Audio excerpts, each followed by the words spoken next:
ప్రభాస్, కాజల్ అగర్వాల్ హీరోయిన్లుగా 2010లో రిలీజ్ అవి block buster hit కొట్టి కల్ట్ క్లాసిక్గా నిలిచిపోయినటువంటి మూవీ డార్లింగ్. ఈ మూవీ ఏప్రిల్ 23న వరల్డ్ వైడ్ గా రిలీజ్ అవి ఇప్పటికీ 10,44,00,000 గ్రాస్ ను వసూలు చేసింది. రిలీజ్ మూవీస్ లో ఇదొక సెన్సేషనల్ రికార్డ్ అని చెప్పాలి. మరి అలానే డార్లింగ్ బుక్ మై షోలో నాన్ బాహుబలి ఆల్ టైమ్ రికార్డును లేపేసింది. బుక్ మై షోలో ఏకంగా 267,000 టికెట్స్ ను సేల్స్ చేసింది. ఇది బుక్ మై షోలో రిలీజ్ మూవీస్ లో ఆల్ టైమ్ రికార్డు. ఈ రికార్డ్ అంతకు ముందు మహేష్ బాబు కలేజా సినిమా పైన ఉండేది.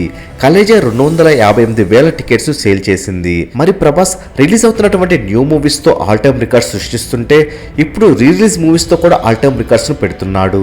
మరి డార్లింగ్ రికార్డ్ ను ఏ మూవీ రిలీజ్ అవి బీట్ చేయగలదో కామెంట్ చేయండి. మరెన్నో రిలీజ్ మూవీల అప్డేట్స్, రికార్డ్స్, కలెక్షన్స్ ఎప్పటికప్పుడు తెలుసుకోవాలనుకుంటే తప్పకుండా మూవీ మహల్ ఛానల్ సబ్స్క్రైబ్ చేసుకుని బెల్ ఐకాన్ యాక్టివేట్ చేసుకోండి. ఈ వీడియో మీకు నచ్చినట్లయితే లైక్, షేర్, కామెంట్ చేసి మూవీ మహల్ ఛానల్ సపోర్ట్ చేయండి.